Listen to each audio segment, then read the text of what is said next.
Ask ko lang po kailan ang deduction ni PhilHealth.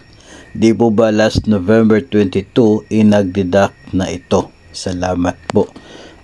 Every month naman na may deduction si PhilHealth, pero palagay ko yung tinutukoy dito ay katulad po nung nangyari last year kung kailan ay nagkaroon po ng isang one-time na deduction si PhilHealth para doon sa kulang sa remittance. Dulot po yun ng suspension ng increase sa PhilHealth contribution, and pagdating ng June 2022, nag-declare si PhilHealth na i-implement na nila yung tama na deduction or contribution rate for the year 2022.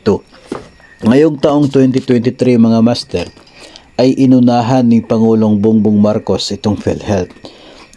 Naglabas po ang Pangulo ng order na isuspende ang pagtaas ng premium contributions sa PhilHealth for the year 2023. No, mula po sa 4% ay dapat sana 4.5% na yung PhilHealth deduction ngayong taon base po sa Universal Health Care Law. No, dahil po sa batas na yon, dapat sana ngayong taon ay 4.5% na yung deduction ni PhilHealth, which means 2.25 galing po sa personal share ng mga miyembro at 2.25% naman galing sa employer or sa gobyerno po kung ikaw ay government personnel. Pero dahil po dito sa order ni Pangulong Bongbong Marcos na wala naman po talaga magagawa itong PhilHealth, ay hindi po natuloy yung 4.5% sana na contribution rate for the year 2023. Kaya po sa kasalukuyan ay nasa 4% pa rin yung nakadeduct or nakaremit doon sa PhilHealth. At sa 4% na yan, 2% galing po sa atin, yun po dinideduct sa ating sahod, 2% naman galing sa ating employer, DepEd, kung ikaw ay empleyado ng Department of Education. So ganun po yun nangyari ngayong taon, and hindi po magkakaroon ng pagkolekta doon sa arrears or doon sa kulang sa dinideduct every month for this year, kasi nga po ay hindi po ito pwede nilang i-implement ngayong taon.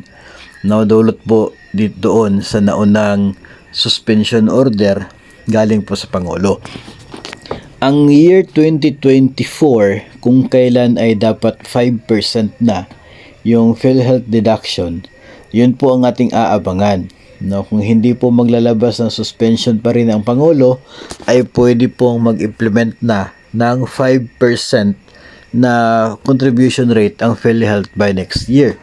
Ito po yung huli na pagtaas sa contribution ng PhilHealth dahil po sa Universal Health Care Law. Kung matutuloy po yan, 5%, ibig sabihin 2.5% galing sa ating sahod, 2.5% naman galing sa ating pong employer. Total of 5%. Pero next year pa po yan nakaschedule, and aabangan po natin. Kung wala pong suspension from the President, then mag-i-implement sila ng 5% na rate by next year.